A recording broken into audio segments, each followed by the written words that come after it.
ముగించబోతున్నాం. ప్రార్థన చేసుకున్న పిల్లల వాక్య పరిచర్య కొరకు ప్రార్థన. మన మధ్యలో ఉన్న కుమార్తె జ్ఞానమేమి వాక్య పరిచర్య కొరకు ప్రార్థన చేయాలి. కుమార్తె జ్ఞానమేమి. మహాపరిశుద్ధమైన తండ్రి, మహాగణమైన తండ్రి, మహోన్నతుడైన తండ్రి, నీ పరిశుద్ధమైన పాదములకు నాయన, నీ పరిశుద్ధమైన నామములకు నా ప్రభువు వేలాదివైన వందనములు స్తోత్రములు చెల్లించుకొచ్చున్నాను నాయన. తండ్రి, గడిచిపోయిన కాలం అంతేనైనా నీ కృపలో మమ్మల్ని అందరినీ ప్రభావ భద్రపరిచినైనా నేటికి తండ్రి సజ్జుల లెక్కలలో వచ్చిన కృపని వందనములు స్తోత్రము ప్రభావ. నేను వాక్య పరిచర్యలోనికి నేను వెళ్తుండగా ప్రభావ నీ కృపలోనైనా మమ్మల్ని జ్ఞాపకం చేసుకో ప్రభావ. వినగలిగిన చెవులైనా గ్రహించగలిగిన మనస్సు తండ్రి, నీ మాటకు లోబడి హృదయాన్ని ప్రభావ మమ్మల్ని గ్రహించినైనా దేవా తండ్రి నైనా వాక్యం ఎత్తించండిగా ప్రభావ. మంచి నేలను పడినైనా ఫలించినట్లు ప్రభావ, నూరంతల ఫలంనైనా మేము అనుభవించినట్లు నీ కృప దయచేయి ప్రభావ. తండ్రి ఇక్కడనైనా ఎటువంటి ప్రభావ దుష్టుడి యొక్క కుయుక్తులన్నింటినీ విరిచివేయమని ప్రార్థిస్తున్నాం నాయన. నేను నీ వాక్యం చేత ప్రభావ మాలో తెలుసు తెలియకుండా పాపమైన తండ్రి పొరపాట్లనైనా తప్పిదములన్నింటినీ దయతో క్షమించినైనా తండ్రి నీ వాక్యం చేత ప్రభావ మమ్మల్ని సరిదిద్దుకొని ప్రార్థిస్తున్నాం నాయన. మా హృదయంలో ప్రభావాన్ని కవిధంగా చేసిన ప్రతి తలంపుని బట్టి నేను క్షమించు ప్రార్థిస్తున్నాం తండ్రి. నీ వాక్యం చేత ప్రభావ నాయన మమ్మల్ని శుద్ధీకరించుకుని నాయన ఇంకొక గంటలోనైనా మమ్మల్ని తెల్లగా మార్చుకుని ప్రార్థించిన ప్రభావ. నేను నీ వాక్యం తండ్రి నేను నూరంతలు కంటే ఎటువంటి అర్థం కంటే పదరైన కనుక ప్రభావ. నేను మా హృదయాంతరంగంలోకి వెళ్ళినైనా పాపపు ఆలోచనలన్నింటినీ నైనా గురించి వేసి విడిచి ప్రార్థిస్తున్న ప్రభావ. దేవానికి వందనములు స్తోత్రములు నాయన. ఈ వాక్యం చేతనైనా మనతో మాట్లాడు ప్రభావ. ఎక్కడైనా తప్పిపోతున్నామో మన తండ్రి మమ్మల్ని దయతోనైనా సరి చేయ ప్రభావ. నేను నీ ఎందుకు భయభక్తులు లేక జీవిస్తున్నాను ప్రభావ. నీ ఎందుకు భయం కలిగి భక్తి కలిగి జీవించి కృప దయచేయనైనా. ఈ వాక్యం చేతనైనా మమ్మల్ని హెచ్చరించమని తండ్రి, ఈ వాక్యం చేతనైనా మమ్మల్ని గద్దించమని నాయన. ఈ వాక్యం చేత ప్రభావ మమ్మల్ని ఆదరించమని ప్రార్థిస్తున్నాం ప్రభావ. నైనా హాస్పిటల్ వాక్యం ఇచ్చిందిగా ప్రభావ. మరొక మరణైనా ఈ సిల్వ చాటులందరినీ మరుగుపరిచినైనా ఈ వాక్యం చేతనైనా ప్రతి ఒక్కరిని దేవా సంధించుకొని ప్రార్థిస్తున్నానైనా.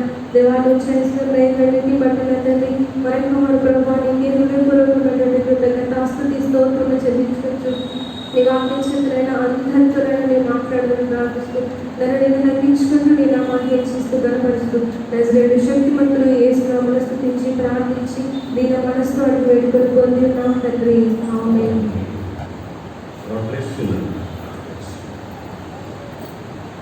పరిశుద్ధ గ్రంథం నుండి పిల్లల దయచేసి అందరూ కూడా బైబిల్ తెరచి మన టెక్స్ట్ అందులోని కొన్ని మాటలు చదువుకొని దేవుని వాక్యంలో ప్రవేశిద్దాం. లూకా సువార్త 17వ అధ్యాయము. లూకా సువార్త 17వ అధ్యాయము 26వ వచనము తిరిగి 30 వరకు అలాగే ఉన్నాయి కదా. 26 నుంచి 30 వరకు చదువుతున్నాను. దయచేసి మంచిగా ఆలకించాలని మనం చేసుకుంటున్నాం. లూకా సువార్త 17వ అధ్యాయము 26 నుండి 30 వరకు. నోవహు దినములలో జరిగినట్టు మనుష్య కుమారుని దినములలోనూ జరుగును. నోవహు ఓడలోనికి వెళ్ళిన దినము వరకు జనులు తినుచు త్రాగుచు పెళ్ళాడుచు పెళ్లికియబడుచు ఉండిరి. అంతలో జలప్రళయం వచ్చి వారినందరినీ నాశనము చేసెను. లోతు దినములో జరిగినట్టును జరుగును. జనులు తినుచు త్రాగుచు కొనుచు అమ్ముచు నారు నాటుచు ఇల్లు కట్టుచు నుండిరి. అయితే లోతు సొదొమ విడిచిపోయిన దినమున ఆకాశము నుండి అగ్ని గంధకములు కురిసి వారందరినీ నాశనము చేసెను. ఆ ప్రకారమే మనుష్య కుమారుడు ప్రత్యక్షమగు దినమున జరుగును. ఆ దినమున మిద్దె మీద పిల్లరా నోవహు దినములు అండర్లైన్ చేసుకోండి పిల్లరా. దినములు మనుష్య కుమారుని దినములు అండర్లైన్ చేసుకోండి. దినములు అనే చోట దినములు తిరిగి 28 లోతు దినములు, దినములు అండర్లైన్ తీసుకుంటే పిల్లరా. 29 విడిచిపోయిన దినమున, దినమున అండర్లైన్ చేసుకునండి. నెక్స్ట్ 31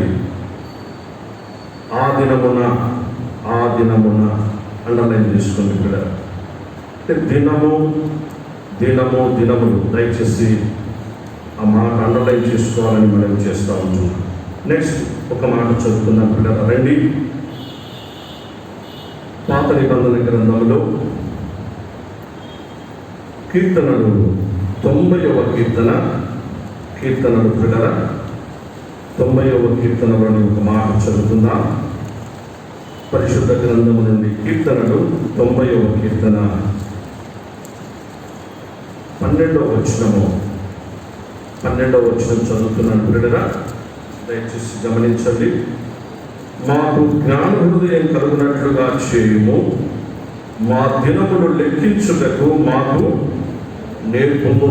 మా దినములు, దినములు అండర్లైన్ చేసుకోండి పిల్లరా. దినములు లెక్కించుట మాకు నేర్పుము, దినములు లెక్కించుట మాకు నేర్పు. తిరిగి చివరిగా కీర్తనల గ్రంథము 139వ కీర్తన, 139వ కీర్తన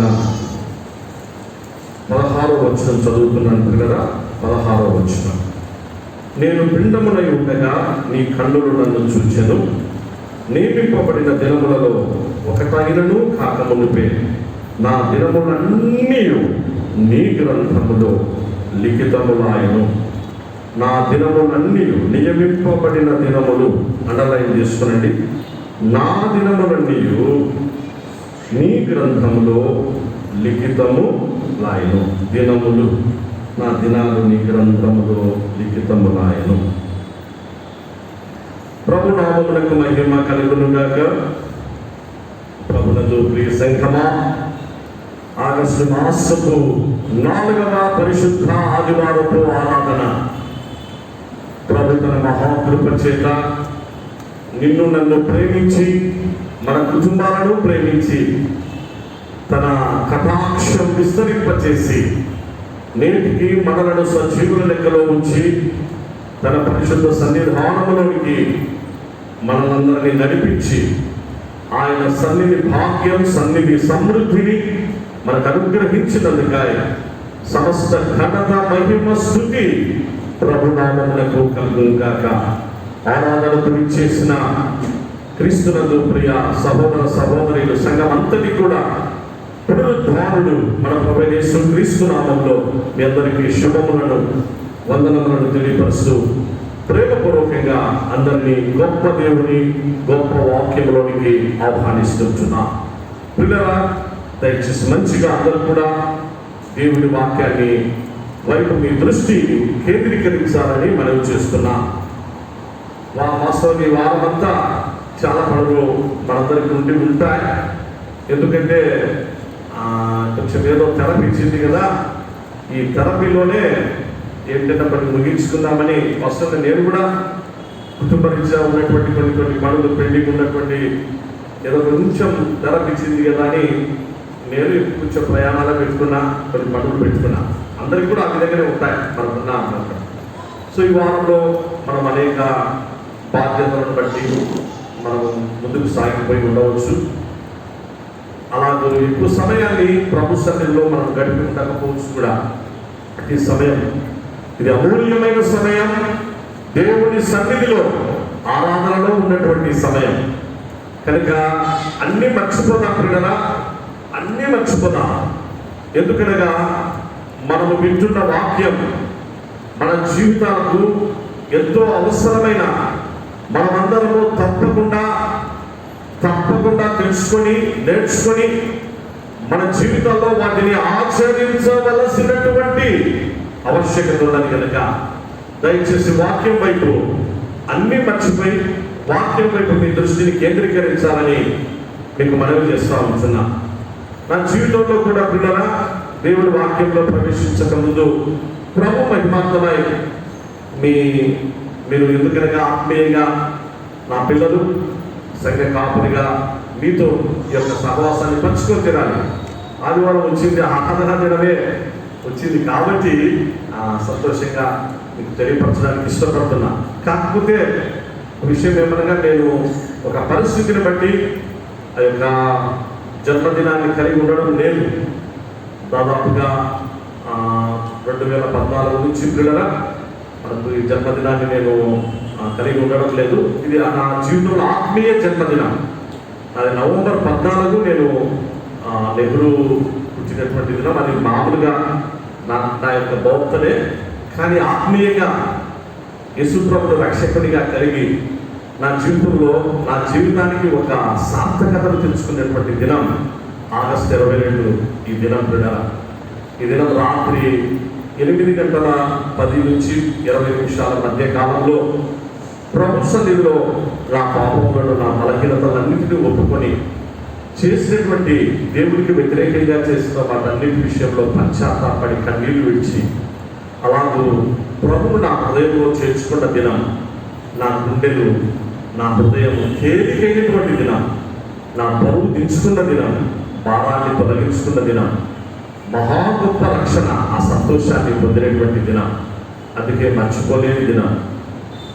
ఈ దినం నా జీవితంలో రేపు దాదాపు 38 సంవత్సరాలు ప్రభు నన్ను కాపాడుతూ వచ్చారు పిల్లలు. అంటే ఎందుకు ఈ దినము వీటిని జ్ఞాపకం తీసుకోవాల్సి వచ్చిందంటే, ప్రభు రాకడ సమీపమవుతున్న నేటి దినాల్లో ఇవి మనకు అవసరం. ఇంకా నేను ప్రభు కొరకు ఏం చేయాలి? ప్రభు నా కోసం ఏం చేశారు? నేను ప్రభు కోసం ఏం చేయాలి? ప్రభు నా కోసం ఏం చేశారు? నేను ప్రభు కోసం ఏం చేయాలి? ఇవి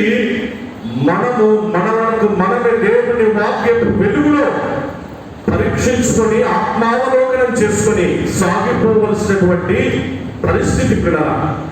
అందుకే ఒక కమిట్మెంట్ నేను కూడా ఈ దినాన రాత్రి 12 గంటలప్పుడు అప్పుడు 12 నుంచి 1 గంట వరకు ప్రాంతంలో గడిపాను. పైన రూమ్లో ప్రభుత్వం స్తుతించిన ప్రభా 38 సంవత్సరాలు కాపాడుతూ వచ్చిన రక్షణలో కొనసాగించబడదు. అనేక ఒడిదుడుకులు, అనేక అప్స్ అండ్ డౌన్స్ జీవితంలో ఎదురైనప్పుడు అన్నిటిలో కాపాడుతూ వచ్చిన నీ కృప, బాహుల్యత, నీ కనికరమైన ఐశ్వర్యత ప్రభా అని ప్రభు స్తుతించాను. నాకు చాలా ఆత్మీయంగా ఆ విషయంలో ఎంతో సంతోషం. ఎందుకంటే పిల్లరా, నేను కూడా దేవుడు లేడు అన్నటువంటి ఒక మూర్ఖ సిద్ధాంతంలో ఒకప్పుడు జీవిస్తూ వచ్చినటువంటి వ్యక్తిని. ఏదో క్రైస్తవ కుటుంబంలో జన్మించిన దేవుడు లేడు అన్న మూర్ఖ సిద్ధాంతానికి, ఆ భావాలకు వెళ్ళిపోవడానికి కారణం నా చుట్టూ ఉన్న ఫ్రెండ్స్. కాలేజీలో నేను ఉన్నప్పుడు రూమ్లో ఆ రూమ్స్లో వాళ్ళతో నేను కలిగి ఉన్నటువంటి స్నేహం, వాళ్ళు నాతో కలిగి ఉన్న స్నేహం, తిరిగి మేమందరము అప్పుడు ఉన్నటువంటి పరిస్థితి. ఎందుకంటే ఆ యొక్క స్టూడెంట్స్ ఆర్గనైజేషన్స్ నేమ్స్ వద్దు, చెప్పడం మంచిది కాదు, అవి ఎంతో నీకు లేవు కాబట్టి దాన్ని ఊహించినటువంటి వాటిలో ఎక్కువగా తిరుగుతూ దేవుడు లేడు అన్నటువంటి మూర్ఖ సిద్ధాంతంలో అలాగూ భయంకరంగా పరిస్థితులలో సాగిపోయినటువంటి అన్ని అలవాట్లు ఉండేటువంటి పరిస్థితులు. ఇంకా సినిమాలు అయితే చెప్పాల్సిన అవసరం లేదు, ఇంకా అన్ని రకరకాల ఆ పరిస్థితులలో నాకు ఒక సహోదరి నా జీవితంలో మర్చిపోలేదు.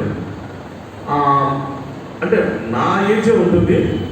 ఆ సిస్టర్ నన్ను ఏమన్నారంటే, అంతవరకు మామూలుగా ఆ రోజు పొద్దున్నే నేను మార్నింగ్ మ్యాట్నీకి పోయేసి వచ్చిన, వాళ్ళ ఇంట్లోనే ఉంది కడపలో ఉన్నప్పుడు.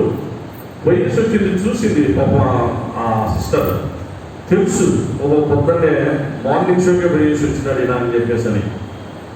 మధ్యాహ్నం నేను ఇంటికి వస్తానేంటంటే, ఈరోజు సాయంకాలం ఒక మీటింగ్ ఉంది, నువ్వు మీటింగ్కి వస్తే బాగుంటుందేమో, ఈరోజు మంచిగా ఒక ఆయన వాక్యం చెప్తున్నారు, చర్చికి రమ్మని.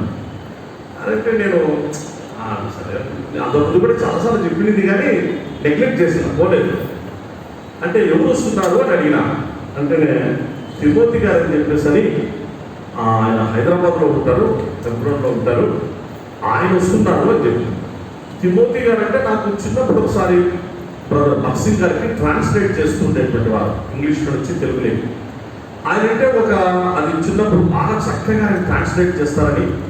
ఆయన పేరు కృష్ణమూర్తి అని, ఆయన మదనపల్లి వైశ్య కుటుంబానికి చెందినవారని, యేసు ప్రభువును రక్షకుడిగా కలిగి ఉండి 10th క్లాస్ ఫెయిల్ అయినా కానీ అద్భుతమైనటువంటి వర్తమానాన్ని ఇస్తారు. ఇంగ్లీష్లో ఎవరు ఎలా మాట్లాడినా తర్జుమా చేస్తారు మంచిగా. ఇంగ్లీష్ పైన అంత పట్టు సాగు అంటే ప్రభు ఇచ్చిన కృపా వరం. ఆయనంటే అది ఏదో ఒక రకమైన ఒక గౌరవం, ఒక అభిమానకుడుగా. అందును బట్టి ఏం చేశానంటే నేను ఈ దినాన్ని జ్ఞాపకం చేసుకుంటున్నా చూడండి. అందుకే మీ అందరికీ కూడా మీ అందరి జీవితాల్లో నా లాంటి అనుభవాలు కలిగిన వారు మీలో కూడా చాలా మంది ఉన్నారని నేను భావిస్తా ఉన్నా. ఆ దినాన్ని జ్ఞాపకం చేసుకోండి ప్లీజ్. అందుకే వీటిని గుర్తు చేస్తా ఉన్నా. అందుకే విన్నాను ఆయనంటే ఒక గౌరవంతో సరే వస్తానని చెప్పిన ఆ రోజు వెళ్ళాను కదా. ఆ రోజు అక్కడికి వెళ్ళినప్పుడు ఆ మందిరంలో రాత్రి అప్పటికి వర్తమానంగా స్టార్ట్ చేసినారు. మోషే గురించి మాట్లాడుతూ ఉన్నారు. మోషే గురించి మాట్లాడినప్పుడు దయచేసి చూడండి, నిర్గమకాండము ఒక మాట చదువుకుందాం. నిర్గమకాండము 1వ అధ్యాయం కదా, 2వ అధ్యాయం. నిర్గమకాండము 2వ అధ్యాయము 6వ వచనం. దయచేసి ఎవరైనా చదవండి ఇక్కడ.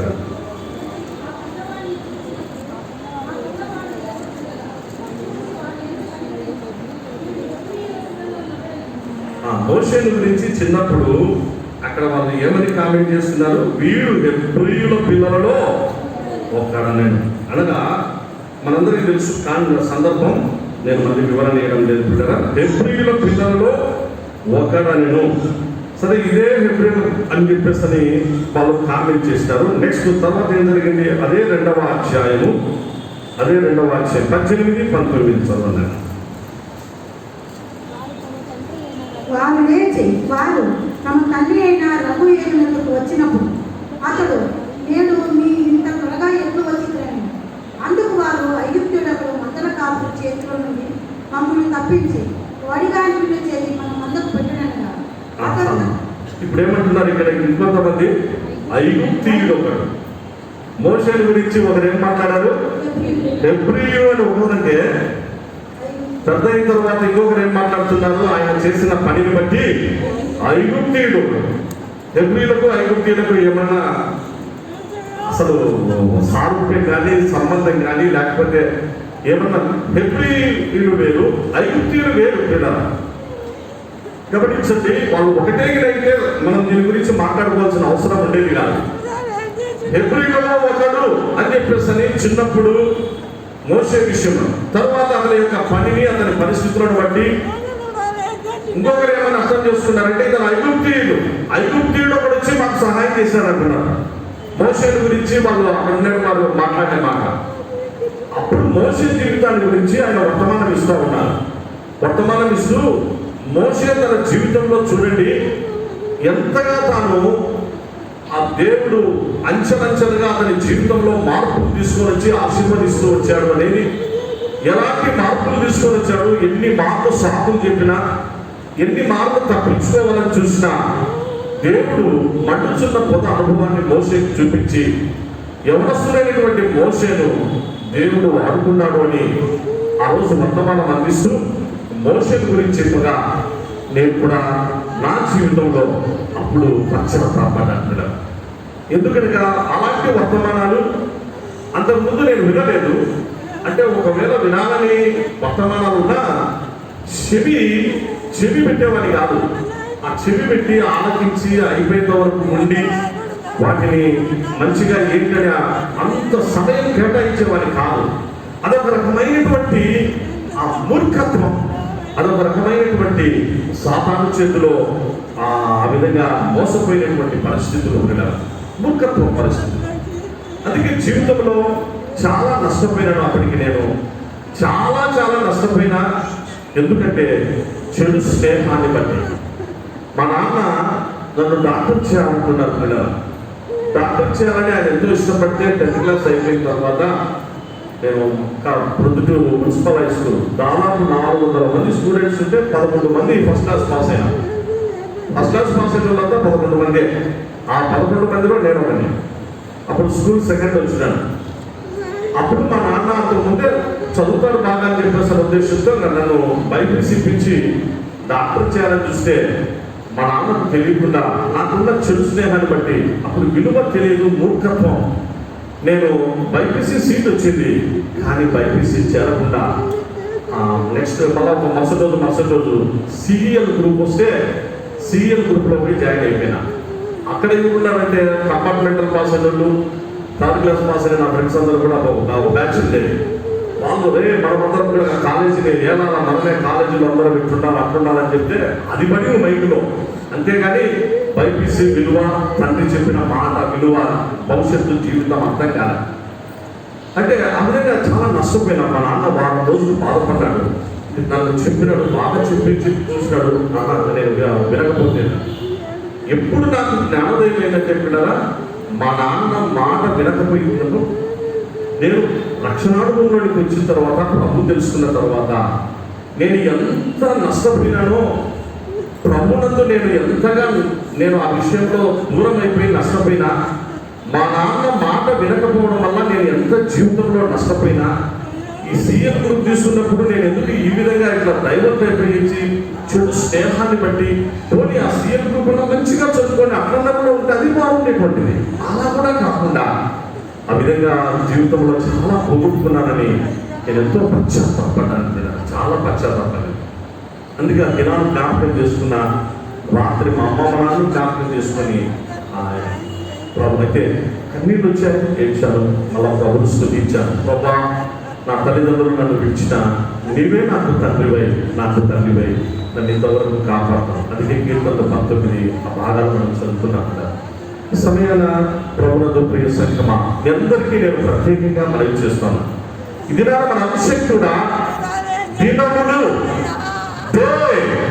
డేస్ అన్నటువంటి మాటను, ఈ శ్రేష్టమైనటువంటి ఆత్మీయ ఈ టైటిల్ దయచేసి అందరూ అర్థం చేసుకోవాలని. కారణం, మనందరి జీవితంలో దేవుడు దినములను నియమించుకున్నాడు కాబట్టి. నా జీవితంలో దేవుడు ఒక దినం 1984వ సంవత్సరం ఆగస్టు 22వ తారీఖు యేసు ప్రభువును రక్షకుడిగా కలిగి ఉండడానికి ఆ దినం దేవుడిచ్చిన దినాన్ని, ఆ సమయాన్ని నేను సద్వినియోగం చేసుకున్నప్పుడు పశ్చాత్తాపడ్డ మనసుగా ఆ దినాన నన్ను నేను కంట్రోల్ చేసుకోలేకపోయినా, ప్రభువును గ్రహించినటువంటి అచ్చంపట శక్యము మహిమాయుక్తమైన ఆ సంతోషాన్ని పొందిన వేళ, గుండెలో ఉన్నటువంటి భారం ఉన్నటువంటి ఆ బరువంతా తొలగిపోయినటువంటి వేళ, మనస్సు నెమ్మది తేలికైనటువంటి వేళ, యేసు ప్రభువును రక్షకుడిగా నా హృదయంలోనికి చేర్చుకున్న వేళ, అప్పటి నుండి ఆ తదుపరి జీవితంలో మళ్ళీ వెనక్కి తిరిగి చూడకుండా ప్రవహించిన తలాంతులు, ప్రవహించిన స్వరం, ప్రవహించినటువంటి చదువు, ప్రవహించిన ఆయన కృపతో కూడినటువంటి జ్ఞానం, ఆయన ఇచ్చినటువంటి ఆ యొక్క టాలెంట్స్, తలాంతులను ప్రభు మహిమార్థమై వినియోగించుకుంటూ అన్నిటిలో ముందుకు సాగిపోతూ రావడం. అందుకే పిల్లరా, మా నాన్న మాట నేను వినలేదు, నేను తప్పు చేశానని భావించినటువంటి నేను, అందుకే నా పిల్లలు ఇతర విషయాల్లో దేవుడు మా కుటుంబ జీవితాన్ని ఆశీర్వదించి కుమారుని ఇస్తే, మా నాన్న ఆయన ఆశయానికి అనుకూలంగానే పిల్లలను డాక్టర్ చేయాలనేటువంటి ఉద్దేశంతో వాళ్ళిద్దరిని మౌల్డ్ చేసి, పాప అయితే నాకేం ఇబ్బంది పెట్టలేదు, డాక్టర్ చదువుతాను అని చెప్పింది బిడ్డ అన్నట్లుగానే పాప డాక్టర్ అయింది. ఆమె మెడికల్ ఆఫీసర్గా ఇప్పుడు కడపలో గవర్నమెంట్ హాస్పిటల్లో మెడికల్ ఆఫీసర్గా పనిచేస్తారు. రిమ్స్లో ఉంటున్నాను. Doctor Sharon DC Prashanth. కుమారుడి విషయంలో కొంచెం నేను ఎందుకనగా నేను ఎంపీసీ తీసుకొని నేను ఇట్లా వెళ్తాను ఇంజనీరింగ్ సైడ్ అని నేను అన్నాడు. చాలా కష్టమైంది. నా వైఫ్ కూడా ఇప్పుడు ఎంత చెప్పినా వినడం లేదు. 10th క్లాస్ ఇట్లా పరిస్థితి. నేను ఇంటర్మీడియట్కి వస్తానే నేను ఎంపీసీ తీసుకుంటా అంటున్నాను అని అంటే, అప్పుడు వారి కోసం చాలా ప్రార్థన చేసినాం కూడా. ఎంత ప్రార్థన చేయాల్సిందే, ప్రభా లేదు ప్రభా, వీడు కూడా ప్రార్థన కావాలి ప్రభా, వీడు నీ చేతిలో నీ పాత్ర కావాలి. అలాగూ ప్రార్థన పూర్వకంగా ఇచ్చినటువంటి కుమారుడు రేపు వీడు వీని దగ్గరికి పేషెంట్స్ వచ్చినటువంటి వాళ్ళు అలాగూ చర్చికి నడిపించేటట్టు పేషెంట్స్గా వచ్చిన వాళ్ళకు క్రీస్తు ప్రేమను చూపి ఆ విధంగా వారిని ఆదరించి వారికి మంచిగా ట్రీట్మెంట్, వారిని హాస్పిటల్కి వచ్చినటువంటి వాళ్ళను చర్చికి నడిపించేటువంటి అలాంటి మంచి డాక్టర్గా కుమారుని నువ్వు ఏర్పడి, వారి జీవితంలో ఎన్నో ఆపదలు కలిగినాయి, దేవుడు కాపాడుతూ వచ్చినాడు. నేను మీకు చాలాసార్లు చెప్పాను. అందుకే వారి జీవితంలో ఆ దినాన్ని, అంటే నేను ఎందుకు ఈ మాట జ్ఞాపకం చేసుకుంటున్నాను పిల్లరా, వాటి కోసం దాదాపు 1 వారం రోజులు ప్రార్థన చేసిన తర్వాత ఒక దినం నా వైపు చెప్తే, నువ్వే మాట్లాడు, నువ్వు ఇంతవరకు పిల్లలకు కొట్టలేదు ఒక దెబ్బ కూడా, కానీ ఒకవేళ అవసరమైతే మరి గుర్తు నేను కూడా ఏమనుకోలేనండి. వచ్చినట్టు పాపం ప్రార్థన చేసుకొని వాళ్ళు నా ఒళ్ళో పెట్టుకొని, అప్పుడు నేను మామూలుగా మాట్లాడుతున్నాను. ఏదైనా అక్క డాక్టర్గా అక్క ఎంబీబీఎస్లోకి వెళ్ళిపోయింది. అప్పటి పరిస్థితి తెలుసు కదా. నేను నీకు చాలాసార్లు చెప్తూ వచ్చాను ఫ్యామిలీ ప్లేలో, మా నాన్న మాట నేను వినలేదు, వినకపోయేసరికి నేను చాలా నష్టపోయాను. అందుకే పశ్చాత్తాపడుతున్నా. కాబట్టి నా పరిస్థితి, నా కుమారుడిగా నీకు రాకూడదనే నీకు చెప్తున్నట్టు, మా చిన్నవాడికి నీకు తెలియదునైనా, నువ్వు కూడా డాక్టర్ కావాలి కొడుకునన్నా. ఓకే డాడీ, అంతే కదా, డాక్టర్ కావాలి కదా, అయితే డాడీ అన్నా.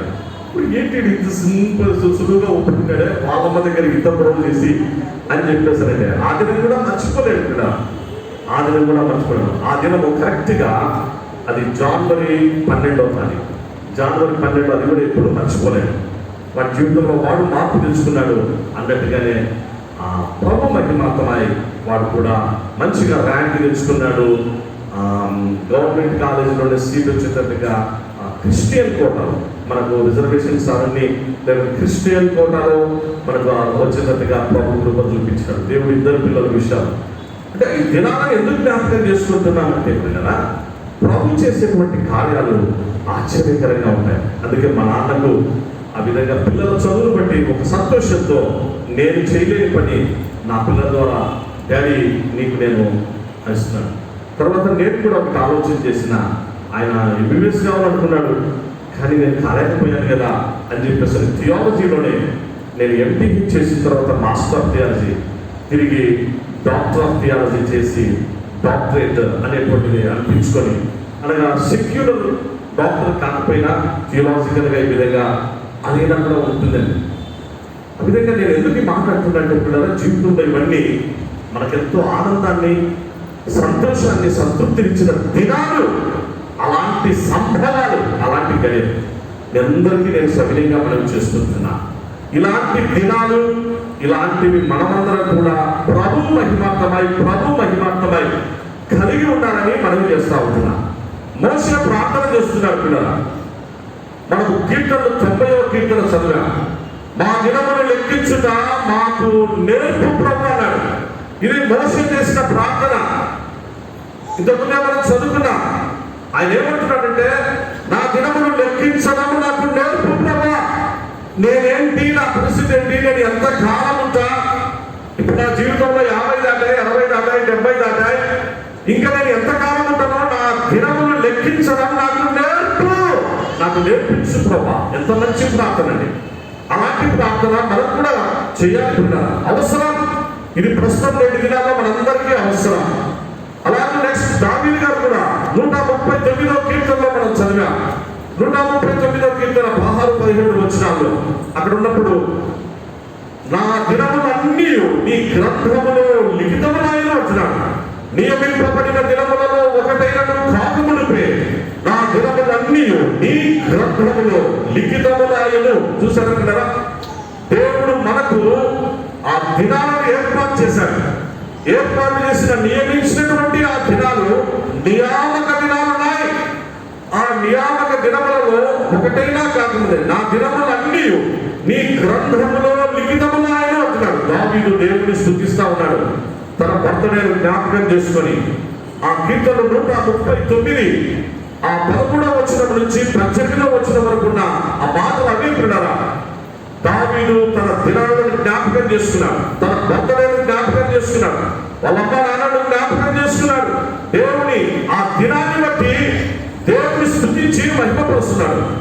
అలాగే 14వ వచనం నుంచి అంటున్నాడు, నా అంతరింద్రియములను నీవే కలగ చేసితివి, నా తల్లి గర్భమందు నన్ను నిర్మించిన వాడు నీవే. నీవు నన్ను కలగ చేసిన విధము చూడగా నాకు భయమును ఆశ్చర్యమును కలుగుచున్నది. అందును బట్టి నేను నీకు కృతజ్ఞతాస్తుతులు చెల్లించుచున్నాను.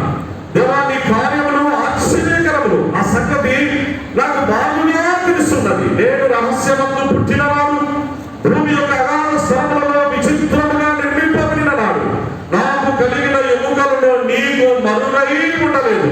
నేను పిండమునై ఉండగా నీ కన్నులు నన్ను చూచెను. నియమింపబడిన దినములలో ఒకటైన కాకముడిపే నా దినములన్నీ నీ గ్రంథములో లిఖితములాయెను. దేవా, నీ తలంపులు నాకెంత ప్రియమైనవి, వాటి మొత్తమంత గొప్పది. వాటిని లెక్కించదనుకుంటున్నా అవి ఇసుక కంటను లెక్కకు ఎక్కువై ఉన్నవి అని అంటున్నాడు కదా. కాబట్టి దావీదు అనుభవాలు, దావీదు తన దినాలను జ్ఞాపకం చేసుకున్న అనుభవాలు, మోషే అనుభవాలు, మోషే తన దినాలను జ్ఞాపకం. ఒకప్పుడు హెబ్రీయుడని పిలువబడ్డాడు, మరొక్కసారి ఐగుప్తీయుడని పిలువబడ్డాడు. ఆ తర్వాత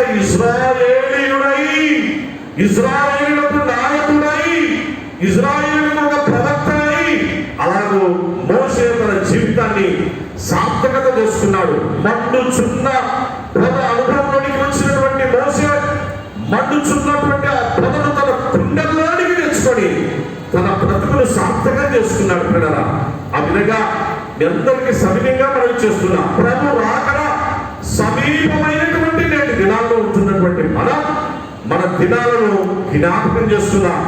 మన ముందున్నటువంటి దినాలు ఎన్నో ఏంటో మనకు అర్థం కావు.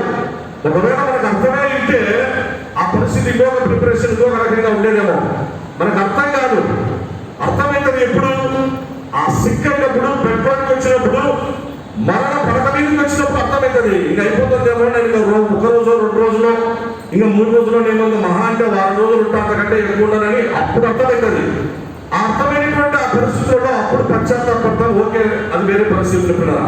అయితే ఈ సమయాన ప్రభు నీకు నాకు ఆయన న్యాయపీఠం ఎదుట బహుమానాలు ఇచ్చేటువంటి ఒక శ్రేష్టమైనటువంటి అద్భుతమైన కార్యక్రమాన్ని ప్రభు కలిగి ఉన్నాడు కనుక ప్రభు చేతుల మీదుగా ఆ కిరీటాలను, ప్రభు చేతుల మీదుగా ఆ శ్రేష్టమైనటువంటి బహుమానాలను పొందాలి అంటే భూమి మీద నీ దినములను నీవు లెక్కించుట నేర్చుకోవాలి. ఆ దినములను అలాగూ ప్రభు కోసం జీవించడం నేర్చుకోవాలి. ప్రభు కోసం బ్రతుకుటమే నేర్చుకోవాలి. ఇక్కడ మనం చూసినప్పుడు పిల్లరా, మన టెక్స్ట్ మనం చదివితే నోవహు దినములలో జరిగినట్టు మనుష్య కుమారుని దినములలో జరుగును అని రాయబడింది. ఇక్కడ ఆ దినములు అనే మాట దాదాపు 5 సార్లు మనం అక్కడ చూస్తూ వస్తూ ఉంటున్నాం. నోవహు దినాలు ఏం జరిగాయి? నోవహు దినాల్లో జరిగినటువంటిది కొంచెం మనకు క్లుప్తంగా ఉంది. దయచేసి ఎవరైనా చదవాలని మనవి చేస్తూ ఉంటున్నా. లూకా సువార్త 15వ అధ్యాయం 26, 27 వచనాలన్నా. నోవహు దినములో జరిగినట్టు మనుష్య కుమారులలో దినములు జరిగింది. నోవహు ఓడలోనికి వెళ్ళిన దినముల వరకు జనులు తినుచు, త్రాగుచు, పెండ్లాడుచు, పెళ్లి గీయపడుచు వెళ్ళి అంతలో జలప్రలయం వచ్చి వారిని అందరినీ నాశనం చేసింది. లోత దినములలో జరిగినట్టు జరిగింది. జనులు తినుచు, త్రాగుచు, కొనుచు, అమ్ముచు, నారు నాటుచు, ఇల్లు కట్టుకొనుచుంది. అయితే లోతు సతుమాను విడిచిపోయిన దినమున ఆకాశం నుండి అగ్నిగంధకములు కురిసి వారినందరినీ నాశనం చేసింది. ఆ ప్రకారమే మనిషి కుమారుడు ప్రత్యక్షమగు దినము జరుగును. ఈ మాట ఎవరు చెప్పారంటే, ఎందుకు ఇవాళ ఇంతగా దీని గురించి మనం ధ్యానం చేసుకుంటున్నామంటే, సాక్షాత్తు యేసుక్రీస్తు ప్రభు నోట పలికినటువంటి మాట. ఈ చివరి దినాల్లో, ఈ భయంకరమైనటువంటి అపాయకరమైన కాలాల్లో, ఈ అంత్య దినాల్లో ఉన్నటువంటి మన దినములను జ్ఞాపకం చేసుకుంటూ దేవుడు మనకిచ్చిన ఈ దినాల్లో ప్రతి దినాన్ని, ప్రతి గడియను, ప్రతి నిమిషం, ప్రతి సెకండ్ ఏ విధంగా ప్రభు కొరకు ఈ జీవితాన్ని సార్థకత చేసుకోవాలి, ఆశీర్వదించబడాలి అనేటువంటి దాన్ని మనసులో ఉంచుకునే మీ గమనంలోనికి, మీ దృష్టిలోనికి మాటలు తీసుకొని వస్తా ఉంటున్న పిల్లరా. ఎందుకనగా ఇది మనకు అవసరమైనటువంటిది. నోవహు దినాల్లో జరిగినట్టు మనుష్య కుమారుని దినములలో ఏం జరిగింది? నోవహు దినాలు యేసు ప్రభువే చెప్పారు. యేసు ప్రభు నోట నుండి నోవహు వచ్చాడు. యేసు ప్రభు నోట నుండి లోతు వచ్చాడు. యేసు ప్రభు నోట నుండి లోతు భార్య పేరు చెప్పలేక పేరు, పరిశుద్ధ ఆత్మదేవుడు ఆమె పేరు రాయించలేదు. యేసు ప్రభు ఆమె పేరు చెప్పలేదు. కారణం జీవితంలో అలాంటి కుటుంబ జీవితాన్ని జ్ఞానవంతురాలు ఇల్లు కట్టుకున్నానంటే, 3 నాలు తన ఇంటిని తను ఊడబెట్టుకున్నానంటే, 3 నాలై మూర్ఖురాలై తన ఇంటిని ఉన్నటువంటి లోతు భార్య కనుక ఆ పరిస్థితి కనుక ప్రభు అంటున్నాడు, అలాంటి వాళ్ళను జ్ఞాపకం చేసుకున్నాడు. అలాంటి దినాలు వస్తాయి, ఇప్పుడు వస్తున్నాయి, జ్ఞాపకం చేస్తున్నాడు. ఇంతకీ సమయాన్ని మీ అందరికీ మనం చేస్తున్నప్పుడు కదా, మనము చివరి దినాల్లో ఉన్నామా లేదా, అంత్య దినాల్లో ఉన్నామా లేదా అనేటువంటిది మనం ముందుగా మనం ప్రశ్నించుకోవాలి. ఎందరికీ సవినయంగా మనం చేస్తూ ఉంటున్నాడు. బాగా గుర్తుంచుకోండి పిల్లరా, ఇప్పుడు మనం ఉన్నటువంటి దినాలు ఏదో ఈ 19వ శతాబ్దంలోనో ఈ 20వ శతాబ్దంలోనో మనకి దేశీ విధంగా ఆ బాంబులని, న్యూక్లియర్ బాంబులని, అణుబాంబులని, ఆ బాంబులు ఈ బాంబులు అని చెప్పేసి ఇవన్నీ కూడా వచ్చిన తర్వాత యుద్ధాలు వీటన్నిటి వస్తే అంత్య దినాలు ఇప్పుడు మొదలైనాయని, ఇవి చివరి దినాలని చెప్పేసరి కొంతమంది భావిస్తున్నారు. కాదు సుమా, మనకు అంత్య దినాలు ప్రారంభమైనాయి. అంత్య దినాలు ప్రారంభమై ఎప్పటి నుంచి ప్రారంభమైనాయో తెలుసా? హెబ్రీ పత్రిక 1వ అధ్యాయము 1-2 వచనాలు చదవండి. ఆన్సర్ అక్కడ దొరుకుతుంది పిల్లరా. హెబ్రీ పత్రిక 1వ అధ్యాయం 1-2 వచనాలు. ఇది మనసులో అందరూ పెట్టుకోండి.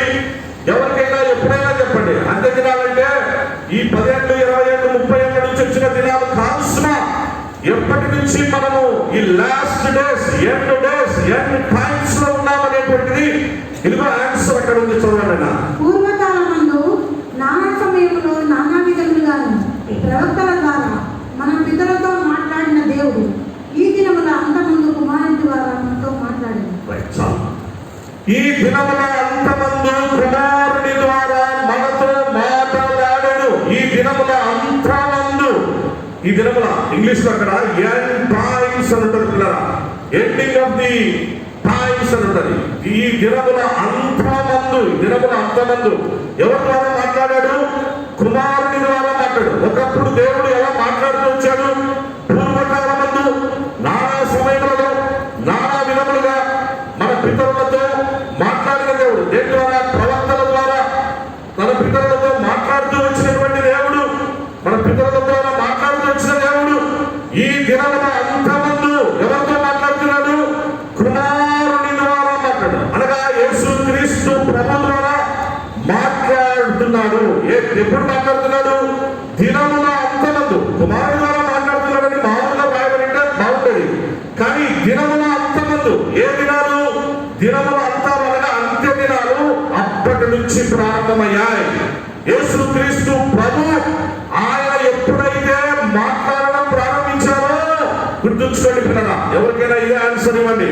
ఎప్పుడు అంత్య దినాలంటే 19వ శతాబ్దం, 20వ శతాబ్దం, ఇప్పుడున్న దినాలు కాదు. అంత్య దినాలంటే యేసు క్రీస్తు ప్రభు జన్మించి ఆయన జీవిస్తూ తండ్రి యొక్క రాజ్య సువార్తను ప్రకటించడానికి ఎప్పుడైతే యేసు క్రీస్తు ప్రభు ఆయన బయలుదేరాడో అప్పుడే బాప్తిస్మం ఇచ్చి యోహాను యేసు ప్రభు కంటే ముందుగా ఈ మాట చెప్పాడు. ఇదిగో కాలము సమీపమై ఉన్నది, దేవుని రాజ్యము సమీపించుచున్నది, మారు మనస్సు పొందుడి అని చెప్పేసినటువంటి మాట బాప్తిస్మం ఇచ్చి యోహాను చెప్పాడు. కాలము సమీపమై ఉంది, దేవుని రాజ్యం సమీపించిందని. అనగా అప్పుడు మొదలైంది. యేసుక్రీస్తు ప్రభువు వచ్చారు, బాప్తిస్మం తీసుకున్నారు. అప్పటి నుంచి ఆయన తండ్రి యొక్క చిత్తాన్ని నెరవేర్చడానికి మాట్లాడడం ప్రారంభించారు కదా. యేసు ప్రభువు మాట్లాడడం ఎప్పుడైతే దినముల అంతమందు కుమారుని ద్వారా మనతో మాట్లాడతారు. అందుకే బైబిల్ సంపూర్ణం చేయబడింది. దేవుని వాక్యం సంపూర్ణం చేయబడి వాక్యమై ఉన్నటువంటి యేసుక్రీస్తు ప్రభు మనతో, మన మధ్యలో ఆయన నివసిస్తూ ఉండడం అనేటువంటిది జరిగింది. ఆదియందు వాక్యం ఉండదు, వాక్యము దేవుని యొక్క ఉండదు, వాక్యము దేవుడై ఉండదు. ఆ వాక్యమే శరీరధారి అయి కృపా సత్య సంపూర్ణుడిగా మన మధ్య నివసించారు. చూసారు కదా. కాబట్టి ఇవి లోతైనటువంటి ఆత్మీయ సత్యాలు. దాని గురించి మాట్లాడుకోవడం కాదు, కానీ మన యొక్క సబ్జెక్ట్ వద్దాం, మీకు అర్థం కావడానికి మాట చెప్తున్నా. కాబట్టి ఎండ్ డేస్ అపాయకరమైన అంత్య దినాలు ఎప్పుడు ప్రారంభమయ్యాయంటే యేసు క్రీస్తు ప్రభు అలాగే ఆయన మాట్లాడడం ప్రారంభించినప్పటి నుండి అంతే. ఇప్పటికి దాదాపు 2000 సంవత్సరాలు అయిపోయింది పిల్లల. 2021 వచ్చాం, కానీ ఎందుకు ఇంతవరకు మరి ముగింపు అనేది జరగలేదు? కారణం ఏంటి? కారణమే మనగా నువ్వు నేనే కారణం, మనమే కారణం. మనలో సిద్ధపాటు లేదు, మనలో ఇంకా ప్రభువుకు ఇష్టమైంది, ప్రభు మనలో మెచ్చుకోదగిన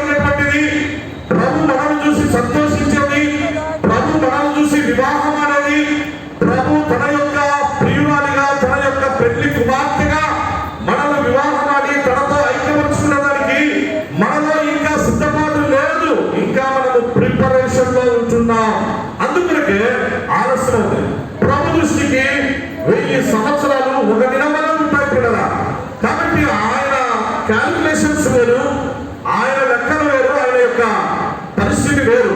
కాబట్టి మన లెక్కల ప్రకారం అనేటువంటిది మానవ లెక్కలలో దేవుని లెక్కలను మనం వేసుకునేదానికి అది ఎంత మాత్రమో కరెక్ట్ కాదు, మంచిది కాదు. So God's calculations are entirely different from man's calculation and thoughts and ideas also. మనకు డిఫరెంట్ గా ఉంటాయి కదా. అందుకే ప్రభు అంటున్నాడు, నా ఉద్దేశములు మీ ఉద్దేశముల వంటివి కావు, నా తలపులు మీ తలపుల వంటివి కావు. ప్రభు దృష్టి కదా. కాబట్టి ఇప్పుడు ఇన్ని సంవత్సరాలైనా ఎందుకు ఇంకా మన యొక్క మన హ్యూమన్ టెండెన్సీలో మనకెందుకు ఆలస్యం అవుతున్నదంటే కారణం మనమే. అందుకే ప్రభు వారే స్వయంగా పలికినారు. ఏమన్నారంటే, నోవహు దినాల్లో జరిగినట్టు మనుష్య కుమారుని దినముల్లో జరుగును, కాబట్టి జాగ్రత్తగా ఉండండి అని అన్నాడు. ఇప్పుడు నోవహు గురించి ఒక 5 నిమిషాలు మీ గమనంలో చేస్తారు. ఇక్కడ నోవహు గురించి తెచ్చినటువంటి విషయాల్లో ప్లస్లు మైనస్లు అన్ని తీసుకోవాలి. నోవహు యేసు ప్రభువే చెప్పినప్పుడు నోవహు దినాలు అన్నప్పుడు వాస్తవంగా నోవహు దినాలన్నీ మనం పరిగణలోకి తీసుకోవాలా. కొన్ని పరిగణలోకి తీసుకోండి, కొన్ని తీసుకోకుండా కాదు. ఇప్పుడు బాగా అర్థం చేసుకోండి. పరిశుద్ధాత్మదేవుడు లోతైనటువంటి సత్యాలు మనకు తెలియపరచబోతున్నాడు. నెక్స్ట్ మనం కూడా జాగ్రత్త పడి మనం కూడా ఆ విషయంలో ఎప్పుడు కూడా ఇంకా తొట్టుబాటు లేకుండా విశ్వాసంతో మనం స్థిరంగా బలవంతంగా ముందుకు సాగాలి. కాబట్టి ప్రభు మనకి పాఠాలు నేర్పిస్తున్నారు పిల్లరా. నోవహు మనం ఆదికాండం 6వ అధ్యాయం చూసినప్పుడు 6వ అధ్యాయంలో నరులు కుమార్తెలని దేవుని కుమారులని వారు అక్రమ విషయంలో వారు నరమాత్రులైనారని, ఆ విధంగా అక్కడి నుంచి అక్రమ సంతానాలు, అక్రమ జీవితాలు అవన్నీ కూడా ప్రారంభమయ్యారని, అందుకే దేవుడు చాలా సంతాపపడ్డారని, భూమి మీద నరులను చేసినందుకు వారిని కలగజేసినందుకు దేవుడు సంతాపపడ్డాడని, మనలను కలగజేసిన మన తండ్రి మనము చూసి బాధపడ్డాడని, సంతాపపడ్డాడనేటువంటి విషయాలు అక్కడ మనం చూస్తూ ఉంటున్నాం. అయితే ఆ క్రింది వచనాల్లో 7-8 వచనాలకు వచ్చినప్పుడు నోవహు దేవుని కృపయందు దేవుని కృపకు పాత్రుడయ్యాడు. నోవహు దేవుని కృపను పొందినవాడుగా ఉంటున్నాడు. అంటే నోవహు మంచివాడుగా ఉంటున్నాడు అనేటువంటి మాటలు మనం చూస్తున్నప్పుడు ఇప్పుడు బాగా గమనించండి. ఓకే, గుడ్, బాగుంది. అందరూ చనిపోయినారు, అందరి జీవితాలన్నీ కూడా. ఎందుకనగా దేవుడు వాళ్ళకు ఒక్కొక్కరి విషయంలో దేవుడు ఒక్కొక్క ప్రణాళికలు కలిగి ఉంచినప్పుడు కయీను విషయంలో ఆదికాండం 4వ అధ్యాయం చూస్తే బాగా గుర్తుంచుకోండి. ఇప్పుడు కూడా ఆదికాండం 4వ అధ్యాయం కయీను యొక్క సంతానము, కయీను యొక్క ఆ వంశాలు, కుటుంబాలు అక్కడ మనం చూస్తూ వస్తాం కదా. కయీను దేశదిమ్మరైపోయాడు, భ్రష్టుడైపోయాడు, శాపగ్రస్తుడైపోయాడు, అలాగూ దేవునికి దూరస్తుడైపోయాడు. ఇప్పుడు కయీను, ఆ కయీనులో నుంచి వచ్చినటువంటి సంతానంలో అనగా సంతానం అంటే నెక్స్ట్ పిల్లలను చేసుకున్నా కూడా నెక్స్ట్ కయీనులో నుంచి వచ్చినటువంటి వాళ్ళు ఎవరు కూడా వారు దేవునికి ఇష్టలుగా ఉండలేకపోయారు. వాళ్ళు నరుల కుమార్తెలుగా ఉండిపోయారు. వాళ్ళు అప్పుడే బహుభార్యత్వం మొదలైంది. ఒక్కొక్కరు 2 పెళ్లిళ్ళు చేసుకోవడం, 3 పెళ్లిళ్ళు చేసుకోవడం మొదలైంది. అప్పుడే మొదలైంది. దేవుని నియమం, దేవుడు పెట్టినటువంటి ఆ ఉద్దేశం వివాహ విషయంలో దేవుడు ఏ విధంగా ఏర్పాటు చేసినటువంటిది అక్రమాన్ని వాళ్ళు మీరి అక్రమాన్ని వాళ్ళ జీవితంలోనికి తెచ్చుకున్నారు. ఆదికాండం 4వ అధ్యాయంలో సరే, ఆదికాండం 4వ అధ్యాయం ఆ విధంగా బహుభార్యత్వంతో కలిసి నెక్స్ట్ వాళ్ళందరూ కూడా చెడిపోయి భయంకరమైనటువంటి ఆ యొక్క చెడ్డ అలవాట్లని నేర్చుకున్న వారుగా ఉంటే 5వ అధ్యాయంలో షేతు వంశావళి వచ్చేసారు. దేవుని కుమారుడుగా షేతు వంశావళి వచ్చేసేస్తే ఆ షేతు వంశం అప్పుడే షేతుకు ఎనోష్ అనే కుమారుడు కలిగితే ఆ ఎనోష్ పుట్టినప్పుడే యెహోవా నామమున ప్రార్థన చేయడం ప్రారంభమైతే ప్రార్థన చేయడం వల్ల బలిపీఠాలు ఇవన్నీ కూడా అప్పటి నుంచి ప్రారంభమవుతూ వచ్చాయి.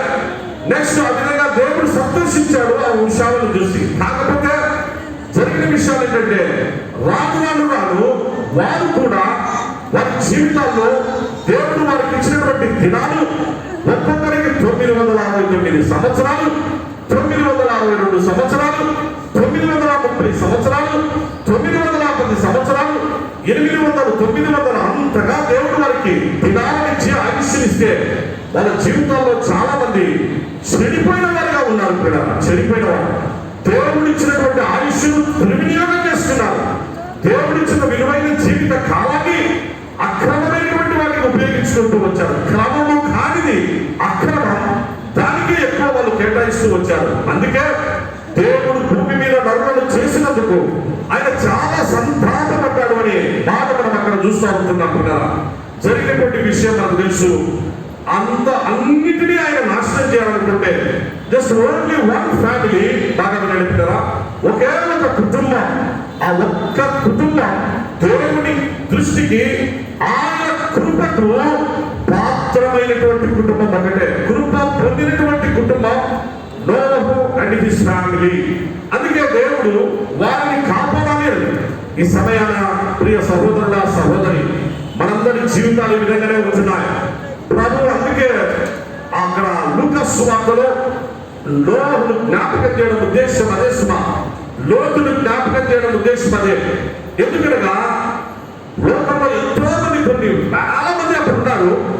కానీ ఒకే ఒక కుటుంబం, ఆ ఒక్క కుటుంబంలోని ఆ 8 మంది మాత్రమే, వారు మాత్రమే మంచిగా ఉంటున్నారు, రక్షణలోనికి వచ్చిన కుటుంబాలుగా ఉన్నారు. అందుకే ఒకసారి నేను గమనించినప్పుడుగా ఎందుకు ఆ మాట యేసు ప్రభువు చెప్తూ వచ్చారంటే, చాలా బాధగా ఆయన మాట్లాడుతూ వచ్చారు. అక్కడ వారిని, అక్కడ ఉన్నటువంటి వారందరికీ శిష్యుల విషయంలోనైనా, ఆ మాటలు ప్రభు మాటలు వింటున్నటువంటి వారితోనైనా, ప్రభు ఆ మాటలు చెప్తున్నప్పుడు ఆయన చాలా అనగా వారందరూ ఆ విషయంలో అంటే ఒక ఎక్సైట్మెంట్ తో ప్రభు ఆ మాటలు చెప్తూ వచ్చారు. ఒక మాట చదవండి, నేను చెప్పినటువంటిది ప్రభు మనస్సు ఏంటనేటువంటిది మీకు అక్కడ అర్థమైంది. అదే లూకాసు సువార్త 15వ అధ్యాయము. లూకాసు సువార్త 15వ అధ్యాయము ఇప్పుడు మనం చదువుకున్నటువంటి భాగంలో ఇప్పుడు 18వ అధ్యాయంలో అయిపోద్దాం. ఆయన కంటిన్యూ చేస్తూ వచ్చారు. 18వ అధ్యాయంలో వారు విసుగక నిత్యము ప్రార్థన చేయుచుండవాలని ఆయన ఒక ఉపమానం చెప్తూ వచ్చాడు. వచ్చి 8వ వచనంలో చూడండి. 8వ వచనం చదవండి అన్న. ఆయన వారికి త్వరగా న్యాయం తీర్చును, వారి విషయమే కదా ఆయన దీర్ఘశాంతం చూపుచున్నాడని మీతో చెప్పుచున్నాడు. ఆయనను మనిషి కుమారుడు వచ్చినప్పుడు ఆయన భూమి మీద విశ్వాసంతో కనుగొన్న. దయచేసి అర్థం చేసుకోండి. మనిషి కుమారుడు వచ్చినప్పుడు అంటే యేసు ప్రభువే చెప్తున్నారు అన్నమాట. లోతు దినాలను జ్ఞాపకం చేస్తూ, లోతు దినాలను జ్ఞాపకం చేస్తుంది. అమలారా లోతు భార్యను జ్ఞాపకం చేస్తుంది. ఇదిగో మనిషి కుమారుడు భూమి మీదకి వచ్చినప్పుడు విశ్వాసము కనుగొనడా. అలాంటి దినాల్లో ఇప్పుడు మనం ఉన్నాం పిల్లరా. అలాంటి దినాల్లో మనం ఇప్పుడున్నాం. అందుకే ఎందరికీ సవినయంగా మనం చేస్తున్నాం. అలాంటి కొన్ని వేల మంది ఉన్నారు. ఒక్క నోహు కుటుంబం మాత్రమే కృపను పొందినటువంటి కుటుంబం. అలాంటి కొన్ని వేల మంది ఉన్నారు. సొదొమ గొమొర్రా పట్టణంలో ఒక్క లోతు కుటుంబం మాత్రమే ఆ విధంగా ప్రభు యొక్క కృపకు అనగా అబ్రహాము ప్రార్థనను బట్టి ప్రభు యొక్క కృపకు పాత్రమైనటువంటి కుటుంబం లోతు కుటుంబం మాత్రమే కూడా. ఇంతకు సరే వాళ్ళ జీవితాల్లో ఏం జరిగింది ఒక్కసారి మీ గమనంలోకి తీసుకొని వస్తాను. నోహు మంచిగా 120 సంవత్సరాలు సువార్తను ప్రకటించాడు పిల్లరా. ఆయన ఏమని సువార్త ప్రకటించినాడంటే, ఆయన అదే పనిగా ఏం మైకు పెట్టుకొని అందరికీ చెప్పుకుంటా ఏం పోలేదు. ఆయనకు దేవుడు ఒక ప్రణాళిక ఇచ్చినాడు, పని అప్పగించినాడు. ఆ పని అప్పగించి ఆ ప్రణాళిక ప్రకారంగా తను పెద్ద ఓడ నిర్మిస్తూ ఉన్నారు. ఆ ఓడ నిర్మించేటప్పుడు ఫస్ట్ టైం ఓడ నిర్మించుకోవడం, ఫస్ట్ టైం ఒక గ్రేట్ షిప్, బిగ్ షిప్ అనేటువంటిది నిర్మించడం అనేది. ఇప్పుడు ఆ ఓడ కడతా ఉంటే ఆ ఓడ కట్టేటప్పుడు అందరూ వచ్చి అడుగుతున్నారు. అందరూ వచ్చి ఏంటి హక్కులు, నోహు హక్కులు ఏంటి మవా, ఏంటి మవా, ఏంటి ఇచ్చినాయనా, ఏంటి నా, ఏంటి మవా, ఏంటి కడతా ఉన్నామనంటే, నైనా త్వరలో జలప్రలయం వస్తుంది రా బాబు, జలప్రలయం వస్తుంది, దేవుడు చెప్పాడు నాకు, అందరూ మీరు బాగలేవు, దేవుడు మన విషయంలో చాలా సంతాపపడినాడు, కాబట్టి గ్రేట్ ఫ్లడ్స్ వస్తున్నాయి, ఆ ఫ్లడ్స్ జలప్రలయంలో అందరూ కొట్టుకొని పోతారు, దేవుడు నన్ను కుటుంబాన్ని కాపాడుకోమని అందరికీ మాట చెప్పమని చెప్పినాడు, కాబట్టి వర్షం వస్తుంది, ఈ ఓడలోనికి వస్తే మనం సేఫ్ అయిపోతాం, మారిపోండి అని వచ్చిన అందరికీ చెప్తూ వచ్చినాడు. ఆ సమయంలో వాళ్ళు అన్నారు కదా, ఏంటి బాబా నీకేమన్నా నువ్వేమన్నా మెంటల్ డిజార్డర్ లేక వచ్చినట్టున్నాడు, మా నోహు బావా, మా నోహు అన్న పరిస్థితి ఏం బాగలేదు, ఏదో పై నుంచి నీళ్ళు వచ్చాయట.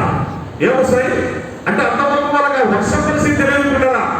వర్షం అంటే వాన అంటే వడగంటే ఆ వచ్చేటువంటి వాన ఏ రూపాయలు వస్తుంది అనేటువంటిది వాళ్ళకి అనుభవం లేదు. వాళ్ళు అంటున్నారు పై నుంచి వాన వస్తుంది, ఆ వాన వస్తుందట, అది ఏంటో ఆ నీళ్ళంట, ఆ నీళ్ళతో నోహు బావ అందరూ కొట్టుకొని పోతారంట, మనమందరం కొట్టుకొని పోతామంట, అందరూ చచ్చిపోతామంట, ఈయన మాత్రం ఓడలేకపోవాలని అంటే ఎగతాళి చేయడం, పరిహాసం చేయడం అనేటువంటిది మొదలైంది. ఒక్కరంటే ఒక్కరు పిల్లరా, ఒక్కరంటే ఒక్కరు మారు మనసు పొందలేస్తున్నా. అందుకే ఈ దినాలు అపాయకరమైనటువంటి కాలములు అని దేవుని యొక్క వాక్యం మనకు తెలియపరుస్తుంది. ఆనాడు నోహు అంతగా ప్రాక్టికల్ గా వాళ్ళని చెప్తూ వచ్చినాడు, ప్రాక్టికల్ గా చెప్తూ వచ్చినాడు. చెప్తూ వచ్చినా వాళ్ళు వినలేదు. జరగరాని ఇంకా వాళ్ళు తినడం మొదలైంది, తాగడం మొదలైంది, అలాగే పెళ్లికి ఇచ్చుకోవడం, పెళ్లికి చేయబడుకోవడం, నారు నాటడం, ఎండు కట్టడం, ఇవన్నీ కూడా కాల పీన సోడాలతో మునిగి వెళ్తా ఉన్నారు. అందరూ ఇద్దరు వారలు, ముగ్గురు వారలు అక్రమ సంబంధాలు, అక్రమ జీవితాలు ఇష్టం వచ్చినట్టుగా వారి జీవితాలను కొనసాగించారు. ఎవరు వాళ్ళని కంట్రోల్ చేయలేకపోయినారు. అందుకే టైం వచ్చింది, దినం వచ్చింది పిల్లరా. ఆ దినం వచ్చినప్పుడు దినం వచ్చేంత వరకు దేవుడు వెయిట్ చేస్తాడు. అందుకే నేను మీకు సవినయంగా మనం చేస్తున్నా, దినం యొక్క ప్రాముఖ్యత ఏంటో, నా జీవితంలో ఆ దినం యొక్క ప్రాముఖ్యత నేను తెలుసుకున్న, అనుభవంగా నేర్చుకున్నా, ఆ సంతోషాన్ని నేను పొందిన నాలుగు నాకుంది. అందుకే మీ గమనంలోనికి మానం చేస్తా ఉంటున్నా. ఈ యొక్క ఆత్మీయ జన్మదిన సందర్భంగా నోహు జీవితంలో ఆ దినం వరకు దేవుడు వెయిట్ చేసినాడు. అంతే, అయిపోయింది పిల్లరా. నెక్స్ట్ మనకు తెలుసు, ఇంకా మొత్తం దేవుడే ఓడ కిటికీని దేవుడే ఆయనే మూసేసినాడు. దేవుడు మూసినాడు. ఒకవేళ ఈ లోపల మూసుకునే పరిస్థితి ఇంకోరగా, నైనా మీరు వెళ్ళండి, 8 మంది, ఇంకా చాలా 8 మంది లోపలికి వచ్చేసినారు. ఆ కిటికీ తలుపు ఎవరు మూసేసినారంటే దేవుడు క్లోజ్ చేసినాడు, దేవుడు సీల్ చేసినాడు. పిల్లరా, కారణాలు మనం ఏ రూపంలో కూడా అంచనా వేసుకోవచ్చు. కాబట్టి దేవుడు క్లోజ్ చేసిన తర్వాత ఇంకా ఎవరు దాన్ని ఇంకా చేసేదానికి లేదు. మొత్తం అందరూ కూడా ఫస్ట్ టైం నీళ్లతో నాశనం అయిపోయారు. సరే, అంతవరకు బాగానే ఉంది. ఇప్పుడు నోహు ఒక 5 నిమిషాలు ముగించుకున్నా. నోహు బయటకు వచ్చినాడు, బాగుంది పిల్లరా. నోహు బయటకు వచ్చినటువంటి నోహు ఆయన దినాలు అప్పటికి దాదాపుగా 600 సంవత్సరాల పైన అయిపోయింది. ఆయన దినాలు నెక్స్ట్ ఆయన జీవించినటువంటి దినాల్లో చాలా తన జీవితంలో తాను కూడా నష్టపోయినటువంటి వ్యక్తిగా ఉంటున్నాడు. ఇప్పుడు బయటకు వచ్చిన నోహు ఎంత పరిశుద్ధత కలిగి ఉండాలి, ఎంత ప్రత్యేకత కలిగి ఉండాలి, ఎంతగా దేవునికి సమర్పణ ఓకే ఉంది, దేవుడి కోసం సమర్పణ నేను చేసుకోవాలి మంచిదని ఉంది. కానీ పరిశుద్ధత విషయంలో దేవుడిచ్చినటువంటి రక్షణ, ఆ రక్షణ ఓడలో దేవుడు ఉంచి కాపాడితే ఆ రక్షణను తన పరిశుద్ధమైన జీవితం ద్వారా కాపాడుకొని కొనసాగించవలసినటువంటి నోహు ఫెయిల్ అయిపోయాడు. పిల్లరా, ఏం చేశాడు? బయటకు వచ్చినంత బాగుంది. 8 మంది కదా కుటుంబం ఉన్నది. అక్కడ ఒక మంచిగా ఒక పెద్ద తోట వేశాడు, ద్రాక్ష తోట. ఆ ద్రాక్ష తోటలో నుంచి ద్రాక్ష పండ్లన్నీ మంచిగా కాపుకొస్తాయి. ఏదో కొన్ని పండ్లు తీసుకొని హ్యాపీగా తిను, నీ భార్య, నీ పిల్లలకి వాళ్ళు కూడా హ్యాపీగా తింటారు. మంచిగా ఉన్నంతలో అంతవరకు ఏం చేయాలి, అంతవరకు ఉండే బాగా ఉండాలి. ఆ ద్రాక్షారసము త్రాగి ఎంతవరకు తాగినాడు? మత్తుడు ఎంతవరకు తాగినాడు. దేవుని వాక్యం చెప్తుంది. అనగా ఇంత మంచి నోహు జీవితంలో దినాలు ఏ విధంగా వచ్చాయో చూడండి ఇక్కడ. అందుకే నోహు దినములలో జరిగినట్టు యేసుప్రభువు ఆ మాట పలకడంలో ఉద్దేశం అది. ఇప్పుడు దయచేసి అందరూ అర్థం చేసుకోవాలి. నోహు దినాల్లో మంచిగా ఉన్నటువంటిది అది ఒక్కటే కాదు, ప్రభు మాట్లాడేది. నోహు దినాల్లో ఏం జరిగినాయి? ఇదిగో అలాంటి పరిస్థితులు. ఒకడు ఆయన ఫ్యామిలీ రక్షణలో వచ్చినాడు, గుడ్, మంచిది. కానీ పోగొట్టుకున్నాడు. ఎలా పోగొట్టుకున్నాడు? దేవుడిచ్చిన విలువైనటువంటి ఆ శరీరాన్ని తన త్రాగుబోతుతనంతో అలాగే తను తాగి మత్తులై తన శరీరాన్ని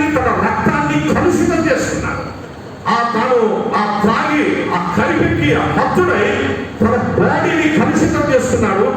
దేవుడిచ్చినటువంటి లోపల వచ్చిన బ్లడ్, ఆ రక్తాన్ని ద్రాక్షారసంతో కలుషితం చేస్తున్నాడు.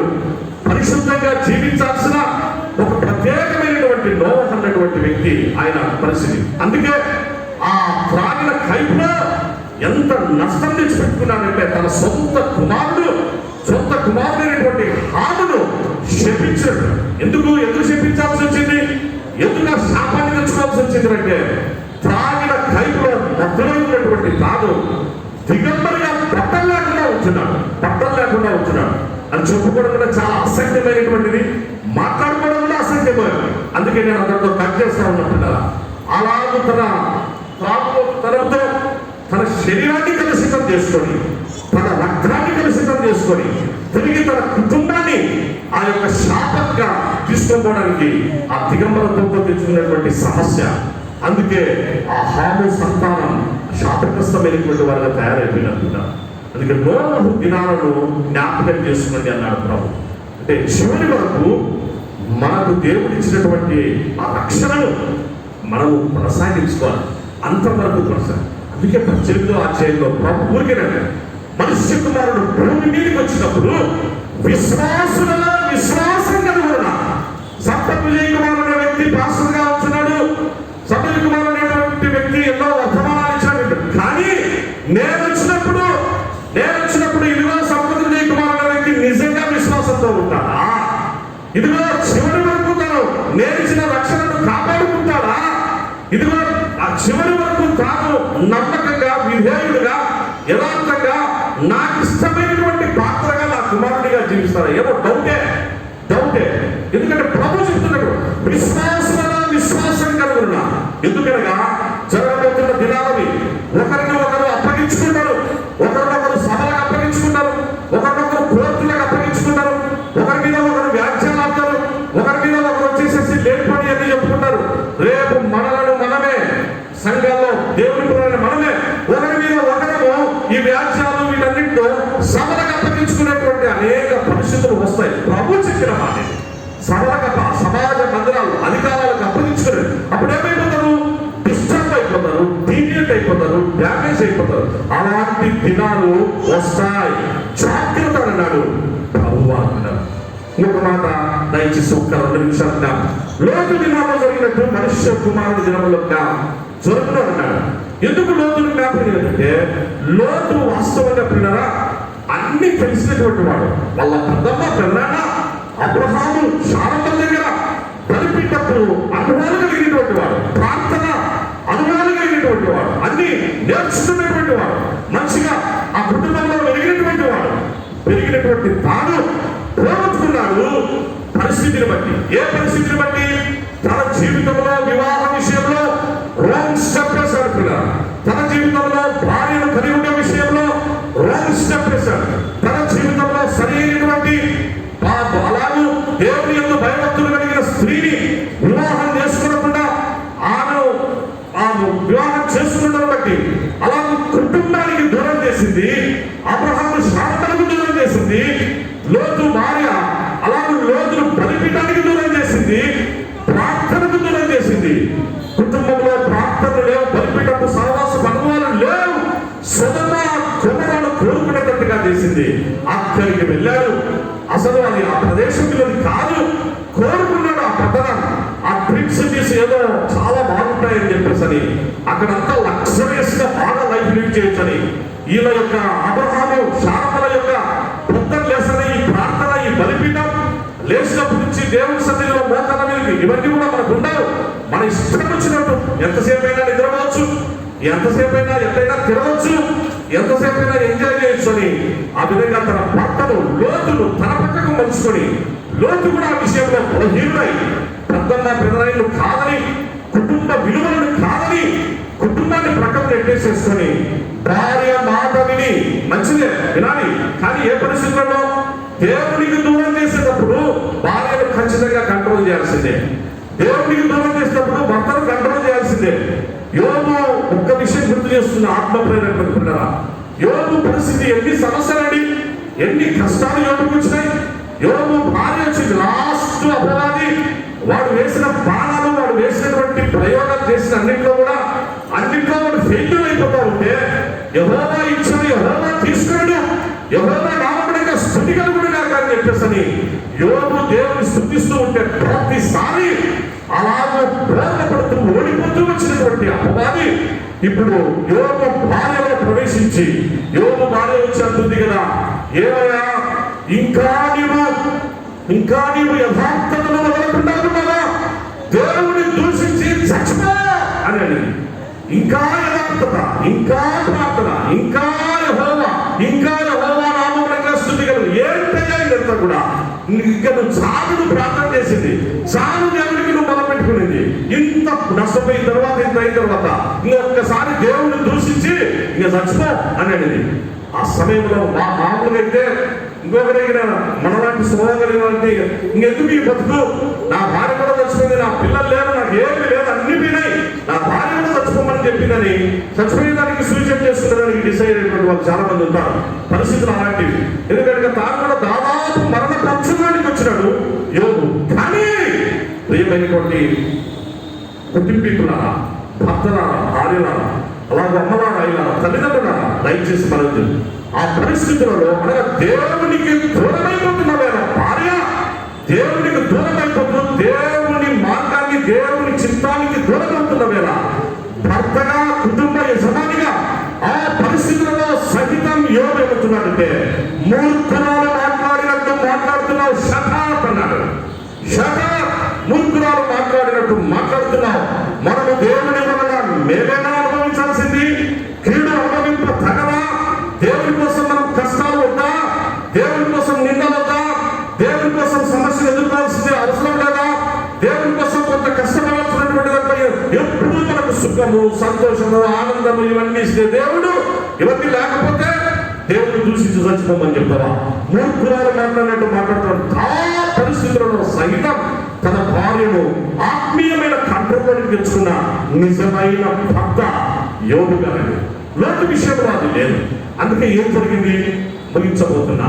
అందుకే తన జీవితంలో ఎంత లోతు దినాలలో జరిగినట్టు మనిషి కుమారుడు దినంలో జరుగునని ఎందుకు యేసు ప్రభువు ఆ మాట చెప్పారంటే, లోతు భార్య ఉప్పు స్తంభం అయిపోయింది. లోతు అక్కడికి వెళ్తే అందరూ లోతును తీర్చినారు. లోతు జీవిత కాలంలో సొదొమ గొమొర్ర హోమోసెక్షువాలిటీ భయంకరమైన పాపం.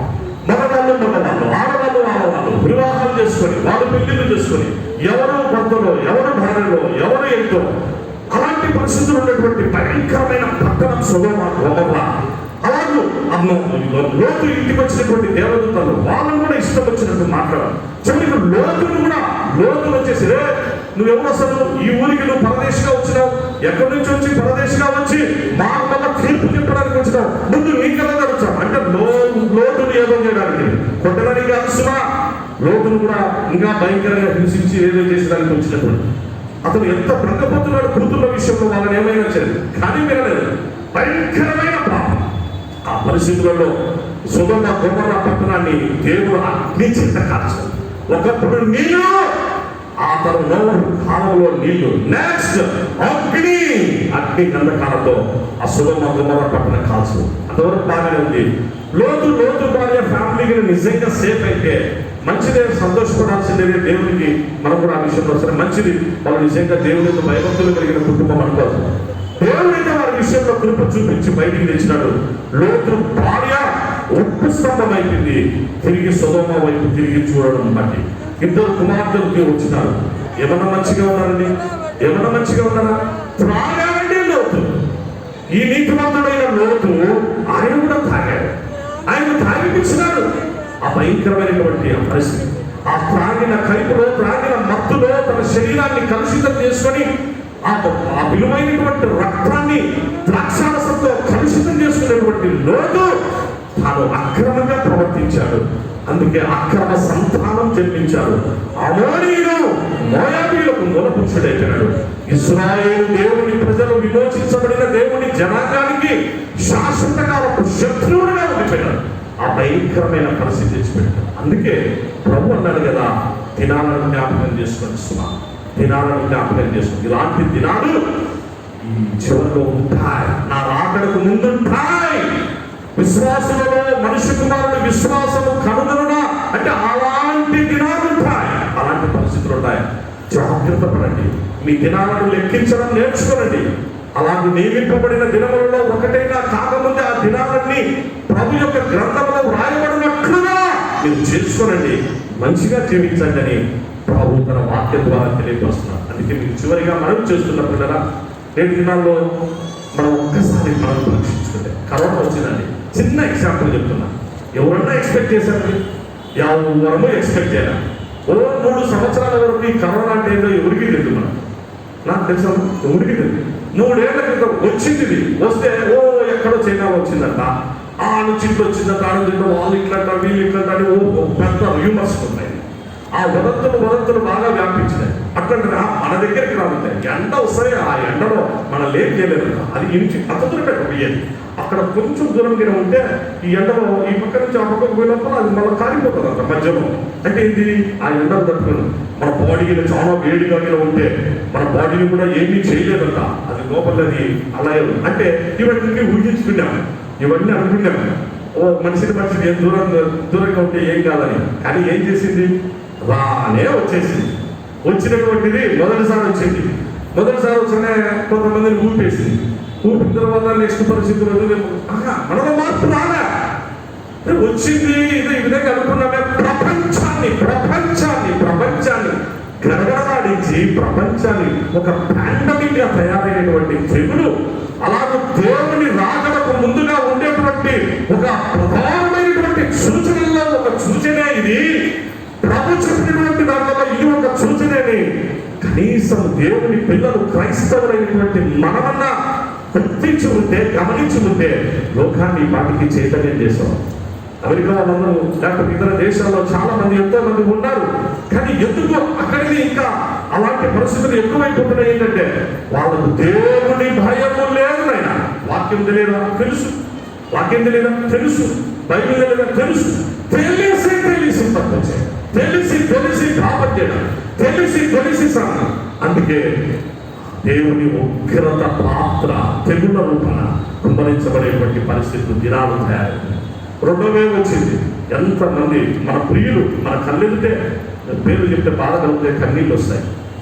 మన ప్రియులు మన కళ్ళెదితే ఆ యొక్క ఇప్పుడు మళ్ళా 3వ వేవ్ అంటున్నాను. ఏంటంటో ఆలోచనలు ఏవేవో, ఇవన్నీ కూడా కలవరాలు వస్తున్నాయి. ఇప్పుడు కదా మొదటిది వచ్చింది, 2వది వచ్చింది. దయచేసి నేను మీకు మనం చేస్తా ఉన్నా, వచ్చింది కదా, నిజం కదా, ఇది ఊహించుకున్నా, ఊహ నిజమైంది. ఫస్ట్ వేవ్ ఊహించుకున్నా, సెకండ్ వేవ్ నిజమైంది. నెక్స్ట్ 3rd వేవ్ వస్తుందో రాదో ఇంకా మనకు అనవసరం. అవును, కానీ మనము జాగ్రత్త పడాలి. దయచేసి నెగ్లిజెన్స్ చూపించు, అశ్రద్ధగా ఉండదు. ఆరోగ్య విషయాల్లో జాగ్రత్త, ఆత్మీయ విషయాల్లో జాగ్రత్త.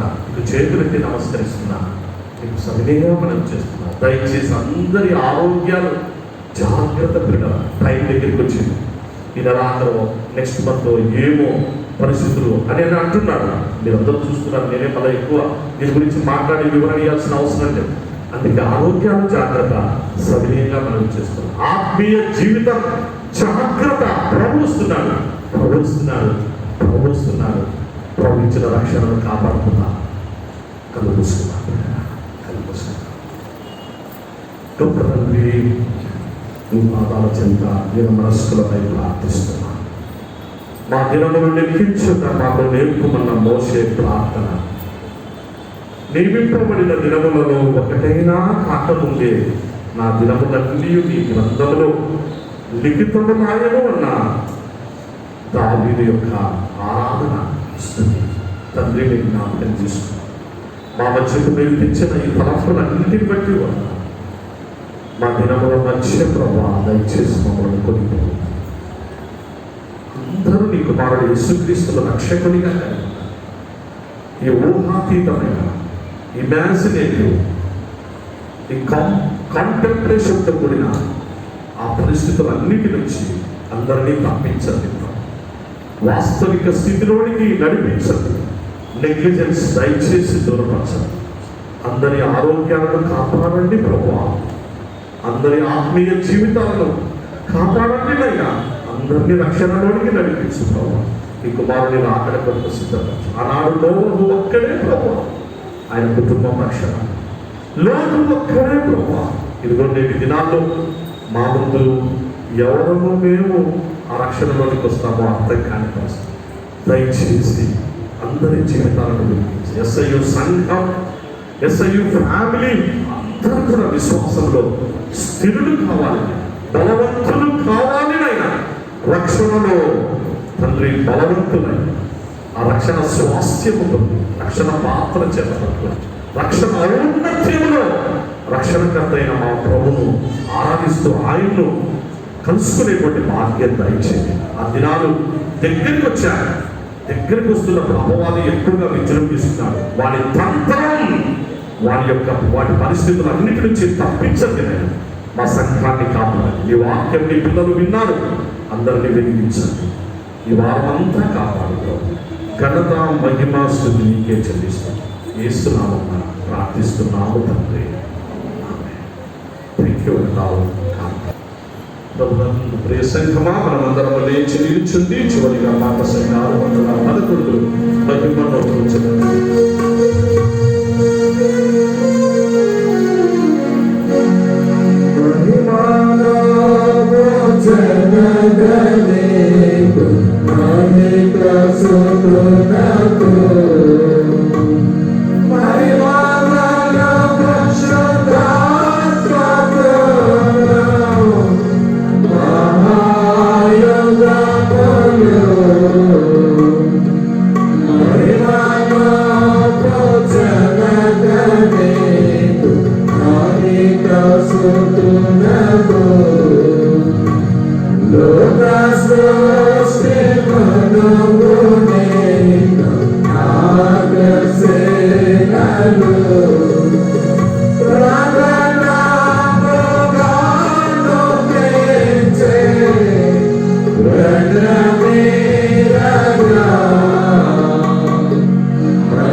సంఘమా, ఇంతవరకు మీరందరూ కూడా మంచిగా ఆరాధనలో పాల్గొని మీ సహకారాన్ని అందించినందుకై, అందరూ కూడా మంచిగా స్పందించినందుకై మరొక్క మారు కృతజ్ఞతలు మీ అందరికీ కూడా ప్రభు పేరిట వందనాలు తెలియపరుస్తూ ఉంటున్నాం.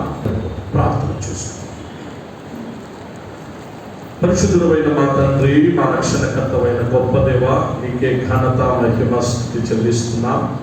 ఉదయకాలం నుంచి ఇంతవరకు నీ సన్నిధి మాకు తోడుగా ఉంచారు. నీకు వందనములు ప్రభువా. తండ్రి, నీ పిల్లలను అనేక మందిని మీరు నడిపించారు. వందనాలు. దినములు అన్నటువంటి ఒక శ్రేష్టమైన ఆత్మీయ టైటిల్ తండ్రి మీరు మాకు నేర్పిస్తూ వచ్చారు. అనేక భక్తుల జీవితాలు, దావీదు, మోషేల అనుభవం, నోవహు, లోతుల జీవితాలు మాకు చెప్పుకిచ్చారు. నీకు వందనాలు తండ్రి. యుగాంతమందున్న మాకు బుద్ధి కలుగుటకై దృష్టాంతాలుగా మీరు వాటిని ఉంచారు తండ్రి. మేము జాగ్రత్త కలిగి ఈ నేటి దినాల్లో మరి ప్రభా తండ్రి, నీ కుమారుని రాకడ దినాల్లో ఉన్న మేము నీ కుమారుని కొరకే సిద్ధపడటకు మా వ్యక్తిగత కుటుంబ సంఘ జీవితాలను మీరే క్రమపరచమని, సిద్ధపరచమని, ఆయుధపరచమని తండ్రి ప్రార్థిస్తున్నాం. ఎస్ఐయు సంఘము, సంఘంలో అందరినీ అన్ని కుటుంబాలను ఆశీర్వదించండి ప్రభు. మీ పిల్లలు వెళ్తున్నారు, మీ సమాధాన దీవెనలతో వారిని పంపుకొని తిరిగి వచ్చే వారి వరకు నేను అందరినీ అన్ని కుటుంబాలను కాపాడి సంరక్షించున్నాను. త్వరలో మా కొరకు రానే ఉన్న ప్రేమామయుడు యేసునామమున దీన మనసుతో స్తుతించి ప్రార్థించి వేడుకుంటున్నాం మా తండ్రి. పరలోకమందున్న మా తండ్రి, నీ నామం పరిశుద్ధపరచబడును కాక. నీ చిత్తము పరలోకమందు నెరవేర్చబడినట్టు భూమి అందును నెరవేర్చబడును కాక. మానుదిన ఆహారం నేడు మాకు దయచేయండి. మా రుణస్థులను మేము క్షమించి ఉన్న ప్రకారం మా రుణములను క్షమించు, మమ్మల్ని శోధనలోనికి తేక దుష్టుని నుండి తప్పించు. రాజ్యం, శక్తి, మహిమై నిరంతరం నీదే, నీవై ఉన్నావు తండ్రి. ఆమేన్. మన తండ్రి అయిన దేవుని ప్రేమ, ప్రభువైన యేసుక్రీస్తు కృప, పరిశుద్ధాత్ముని నిత్య సన్నిధి, నిత్య రక్షణ, నిత్య కాపుదల, నిత్య ఆశీర్వాదం ఈ ప్రత్యేక పరిశుద్ధ ఆరాధనలో పాలి భాగస్థులైన మీ అందరి మీద, కుటుంబముల మీద, మన ఎస్ఐయు సంఘపు సేవా పరిచర్యలు, సార్వత్రిక సంఘ పరిచర్యలన్నిటి మీద సర్వదా తోడై కాపాడు కాక.